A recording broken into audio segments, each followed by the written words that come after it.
Yeah. Once again, Gunline Battlegrounds. It's your boy Ace McClowd, spokesman on board. I got the Warden, Coach Fras Talks on deck with us.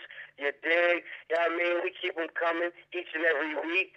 Like I said, you know, we got the one and only Philly Swain in the building live from sunny California. What's cracking, my nigga?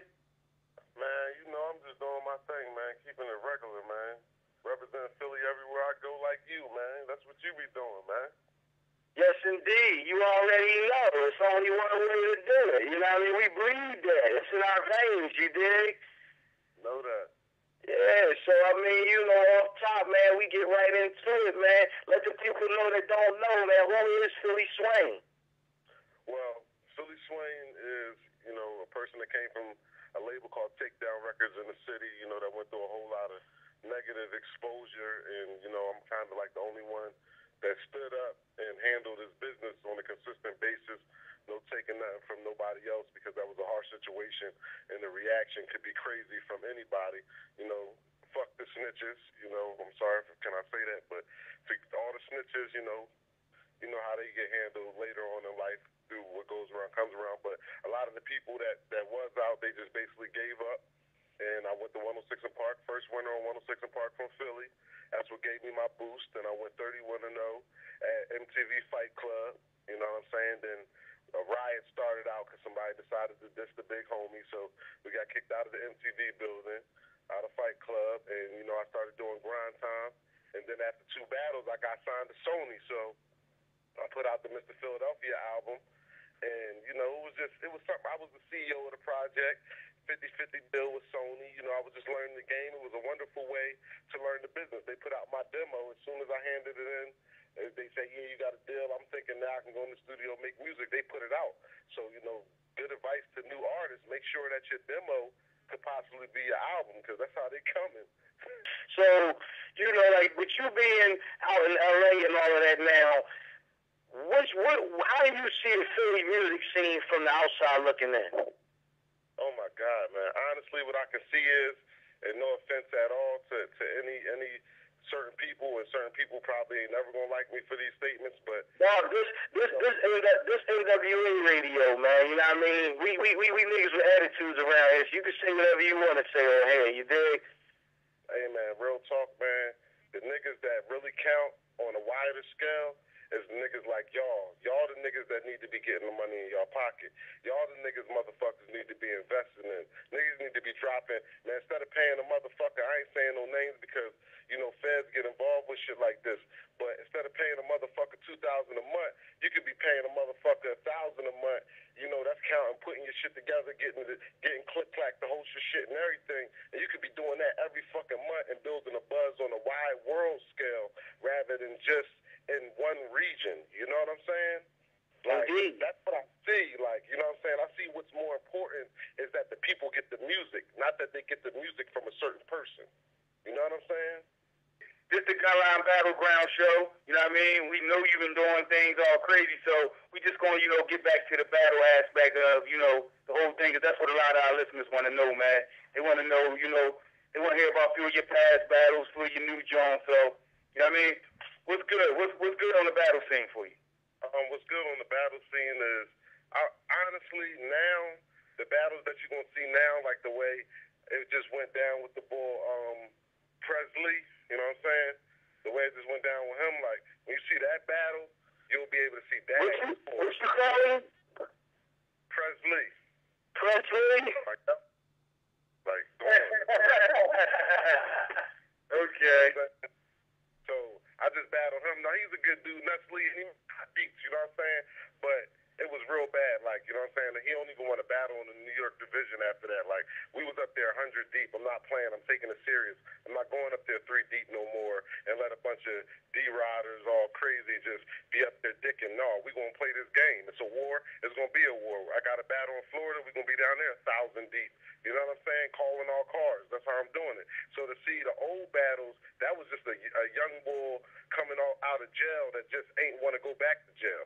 Now it's a nigga that's situated in a situation, you know, they give me what I need. I mean, they're not paying me money that's paying my bills. They're paying me money to be able to get there, to be able to actually come to these events and, you know, entertain the people. You know, it's more about entertaining. I don't battle to win. So anybody saying, yo, you lost, I don't really care. Win or lose, shout out to anybody I battle. I come there to put on. So one day you can pay to see that on stage, not just get caught up in the little battle world, not calling it little because it's big, but for people, you know what I'm saying? It's really, really big. That's what, you know, it got to keep on circulating. You can't clog it up. I think that's what's wrong with the Philly scene. It's clogged up. It's the same faces. You know what I'm saying? We definitely believe, like if you're comfortable with yourself and you go there and do your thing, it should be a win-win situation for all the MCs. You know, that's how we see it over here. You know, but, you know, a lot of MCs, they not like, all right, if you go to work drunk and high and you got a hammer, you probably gonna fuck your thumb up. You know what I'm saying? It's a craft. You can't just be high as hell and drunk all the time and just never, like, I run 6 miles a day listening to my rhymes. You see my new battle? I lost like 40 pounds this last year. You know what I'm saying? Getting ready to come back to the battle scene. This shit ain't no fucking game. Before we get into our next one, let the people know, like, you know what I mean, you just battled Ness Lee. Like, when can we be looking forward to see that battle? When do you think that's coming up? Oh, man, harass D-Rec, man. His name is David D-Rec Williams. Harass him since next week. He been saying a week every single time. You know what I'm saying? Go on Facebook and harass Bull.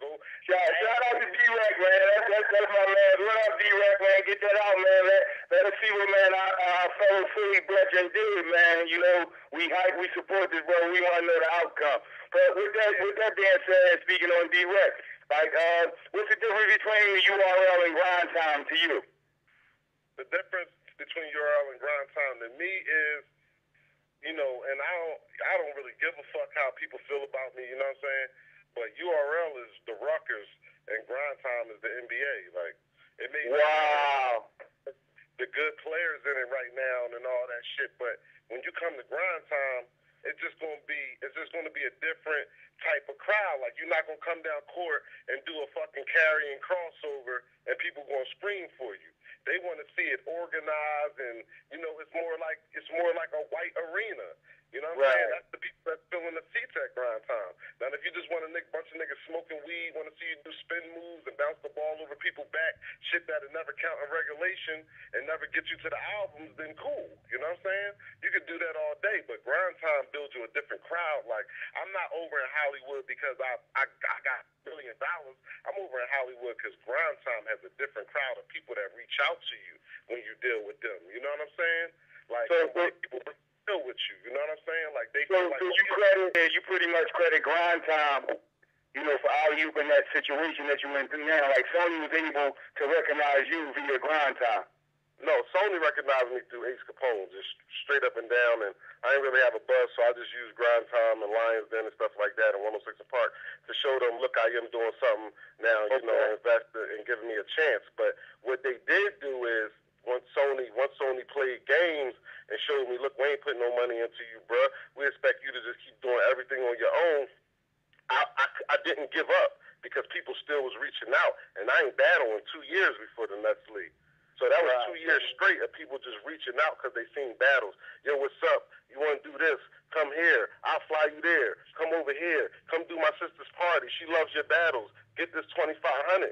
You know what I'm saying? It's different because I'm going to white people houses that I'm the only black person there, and they're just Grindtimed out. Grindtime sweatshirts, Grindtime T-shirts. It's a different crowd. But when people talk about the Lions Den battle, or they talk about, you know, a lot of the street stuff that's prevalent where we're from, you know, the white people just be like, I don't really know too much about that. You know what I'm saying? So until we can figure out a way to, you know, it got to evolve. Rap ain't been around that long. So it has come very far just seeing these leagues, like what y'all got going on, what URL got going on, what they got going on in St. Louis. You know what I mean? Big applause to them. They bought something out of nothing out of there. Like, you know what I'm saying? They come from Nelly and Murphy Lee and all them to battle rappers. That was wonderful. You know, big up to them. You know what I'm saying? And that's black people doing that. That's real. You know what I'm saying? Big applause to them.